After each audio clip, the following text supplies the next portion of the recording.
Hey there, guys. This is your man Sean back again with this year's first episode of Ask AssetIntel. First of all, a happy new year. And secondly, this time we've got our CTO, Chief Tech Officer, Ayush Jain with us. And he's going to give us some insights about the tech innovations that prevail in AssetIntel, which helps us bring the amazing products that we have for you. Well, without further ado, let's go ahead and talk to Ayush. Hey guys, we are back with Ayush over here. Ayush is our amazing CTO, and he is basically the backbone for all the tech innovations that you see at Asset Intel. Well, welcome Ayush, and a very happy New Year as well. Thank you, Sean. Happy New Year to you too, and thank you for the nice introduction. Awesome, thank you so much, Ayush. So we'll just jump right into the questions.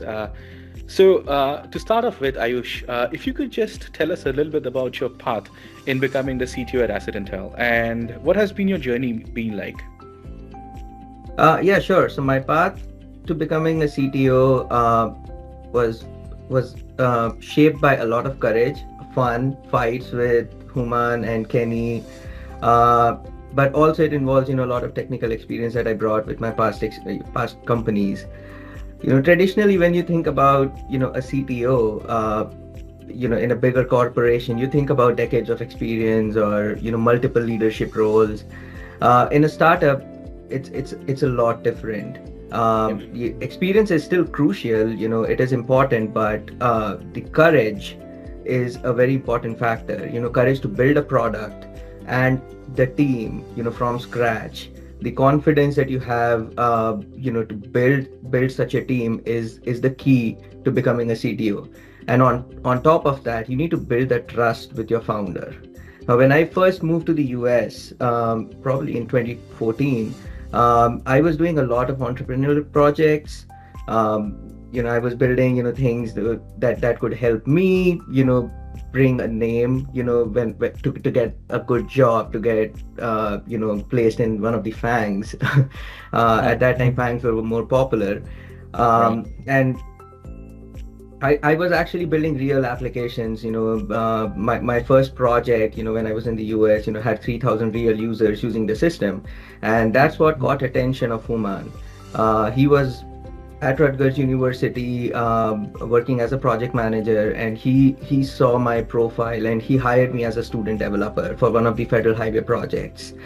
Uh-huh. Um, we started working on the project, and that's where together we built the project. We got a lot of funding for the college, but we also built a team, and the project was actually delivered with scale to federal highway, and that's how a relationship started. And then in 2017, when Human was looking for a co-founder and a full-time CTO, that relationship, and the trust that we had built over time, he basically reached out to me, looking at those aspects, looking at that history. And now if you look at it, it was definitely something, as a co-worker or a manager at that time. It has transformed into a more friendly relationship. We do fight, we do have fun, we do meet quite often, but the journey has transformed into a much more much better relationship. um, and it is important, as founders or as senior executives at a company, to have that kind of a relationship. So yeah, it's been a fun journey overall. Awesome, man. That was something a lot of us possibly didn't know, but I guess now we know how you guys go back. Yeah, Cool. thank you. Cool. So, what role do you think the collaboration between government agencies, engineering firms, tech companies, and for that matter, even some consultants, will play in the innovation for infrastructure management? Yes, so collaboration between government agencies, engineering firms, consultants, people on the other side of tech, and us, being on the forefront of tech, the collaboration is very crucial in the future of infrastructure management. Uh, when we think about tech, and when we start using, let's say, a new technology or a new tool, we think we are the innovators. Uh, Thinking about that, as a primary innovator is good. We feel accomplished, but then, in practice, real innovation actually happens when, your solution, anything that you're building, is used by the people whom you're building it for. For instance, when we launched InspectX back in 2018, we built a tablet-based, inspection software, one of the first in the industry. Um, so the turning point was not just the technology, right? We built the technology, we built the tablet-based inspection software, but the moment, when, the pivotal moment was when the client started using it. And I like to call it, co-innovation. Um, and that's important because, when we built this technology, we had a very old version of InspectX, which we don't use anymore. But our clients, our agencies, helped us shape what InspectX is today. And it's not just InspectX, the same level, of effort is needed in building, all our products, that, whether you talk about Emergency X or, Manage X or SNBI X. And again, I would like to talk about the trust that we had built over time with them. That role, involves, building that trust as well, so that, clients can put that trust on us to lead the way to modernize them, modernize their infrastructure, help them use newer tools and technologies. Right, right. Of course. That was very well put. And I kind of agree with you. I mean, as someone in marketing, it gives me an immense pleasure to see someone consuming, let's say, something that I'm marketing them to. Awesome, awesome. Right. So, can you share any key lessons or challenges that you have faced while, while kind of ideating tech advancements for AssetIntel?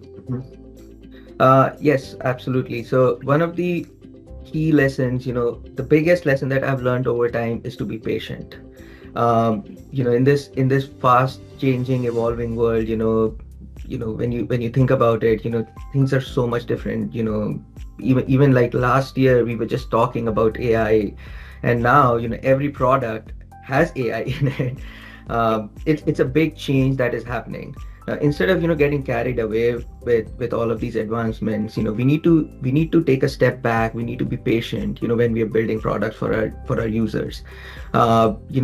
Not every kind of user is on the same level of experience. Not, they're not always tech friendly, so we have to think about on all the aspects when we build anything for our clients. Now, let's say, when we were, small, probably back in 2018-19 time, when we had like one or two clients, when we build a new feature, all we have to do is let them know, right? And they would be fine with it. But now we have probably, 15 clients, more than, probably 5,000 active users on our system, actively inspecting, bridges. Even a small change like moving a button from one place to another in the tablet, can cause, a relearning for them, right? And we have faced this as well when we try to move stuff around, when we try to redesign things.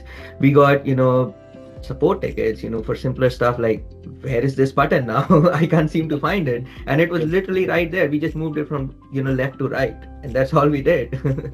So, we need to be very patient with this, and we need to think about our customers in the first place. Jeff Bezos always says, you need to keep customers in mind whenever you're building anything, and that's what we need to do. And the scale at which we are building, it's very challenging. We do 15,000 or maybe even more now inspections every month in the field. Just imagine, we're talking about terabytes of data. We're talking about probably, more than 100,000 images uploaded, in the inspection software almost every month. So it's a lot of data, millions of API calls. So we cannot let our customers down by just, being fancy and building things fast. We have to think about everything, keeping customers in mind and being patient. Agreed. So true. It's awesome. Another question that I have for you is how would you say you balance innovation and practicality, while innovating across our entire product line, while at the same time keeping in mind real world usability? Yeah, it's again similar to what I've already been talking about. We have to stay focused on what customers need, and we have to be patient with them. Uh, when probably back in 2017 when we started building InspectX, we thought we can build a really cool 3D model of the bridge and allow them to literally rotate the bridge, visualize the bridge in 3D, and then do the inspection right there. uh, we didn't realize that instead of making it easier for them, we're making it harder for them. Right. um, and you know that was a big learning for us as well. We were innovating. We thought we hit the right moment, and then we realized we did not get any customers for more than a year. Yeah. um, yeah, and then we pivoted obviously to what we see right now, with tablet based inspection, that we currently have. So it's very easy for us to get carried away, very easy to follow our biases or hunches, because we see similar things working in different industries. Right. Right. But having constant conversations with our clients, users, potential clients as well. uh, that gives us a good idea of what clients are looking at, what their pain points are. For example, we do our user group meetings, right? We Yes. get a lot of ideas from there, what they are currently happy with and what they're not happy with. Or we started talking to our clients probably every quarter, just having a quick check on them, if they're doing good, if they're struggling with something. Those kind of things basically bring us back to the real world, when we start thinking or going out of the line. And that brings us brings us to the straight line of keeping the balance between innovation as well as real world usability of the system. Awesome, awesome. That's so true. And again, as a marketer, also, I kind of feel you over here because a lot of times, a lot of ideas get in our heads, especially from our creative, minds. Yes. But then we think whether this will really fit the industry or not, and whether we'll be able to capture what we are trying to communicate to our user group as well. So, well put, man. Definitely agree to it. Well, the last question that we have, and we generally, ask this to all of our guests on Ask AssetIntel, is about the culture. So, how would you describe the culture at AssetIntel, excuse me, and, let's make it simple. Like, what do you love the most about the company? Um, so first of all, I've been in the company for so long that I've been in the process of building the culture as well. Yeah, And so true. there are a lot of things that I have not liked, and then try to change it as well. And there are a lot of things that we loved since the beginning. When we started, it just came to us, right? This is how we want to operate. One of the key things at Asset Intel is that there is no hierarchy.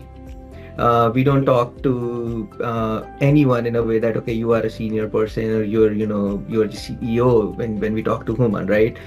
We don't have that preferential treatment to anyone. We are all the same. We're not competing against each other. Our whole competition is against a competitor, is not among ourselves. Yeah. Um, and that culture just starts from the top, because that's very important. When we look at our leader Human, right? When we look at him, when we look at Kenny, when our developers look at me, it should not feel like you're talking to someone you cannot reach out to. Yeah. You can just reach out to any one of us on Teams. You can just message me like 11 p.m. in the night, and then we can have a quick call. If you need a vacation, if you need a day off, we don't create problems for you. We are enablers, right? Yeah. And bringing that from top to down makes it easy for anyone to come in. Like onboarding sessions are done by Human as well as Yes. other developers or other people. I'm sure from the marketing standpoint you might have seen the same. And that's that's what I love about the company as well, because when you don't have the hierarchy, you treat everyone as a friend. You don't have that reluctance to talk to anyone. So I can joke with you. I can play games when we meet. Every Friday. Yep, For yep, social Fridays, we play games. We make fun of each other. When we tease Malav. For his marriage. yep, No one minds, and no one takes it seriously, even if it is the CEO or a new person who joined like yesterday. And that's the culture. That's the best thing about Asset Intel. And I've heard a lot from the developers whom I work with, that they love the thing this thing in the company as well, that they're not competing against each other. And that's very important for all of us to grow. agreed. So true, man. So true. Yeah, I mean, the best thing about the culture is the flat line of communication, as you mentioned, and I say this every time in every episode to people watching it from outside. You guys would be really glad and blessed to be a part of it. So yeah, look out for our LinkedIn when we post our jobs. And yeah, cool. So that was it from our end. It was a quick session with Ayush. Thank you so much, Ayush, for taking the time out of your busy schedule to shoot this with us. And at the same time, we may have more questions for Ayush, but then again, we'll have him back in another episode, and then we can have Ayush answer them as well. Thank you so much, Ayush, for your time. Absolutely. Thank you, Sean. It was very nice talking to you. Awesome. Thank you so much. All right, guys, thank you so much for staying tuned in. That was it for this month's episode of Ask AssetIntel. By the way, if you want to check out the other episodes of Ask AssetIntel with our leadership, please check out the video or the playlist that is right here. At the same time, if you want to understand what's happening with AssetIntel and the latest updates from it, check out the playlist that's right here. Well, that was it from our end. Thank you so much and stay subscribed.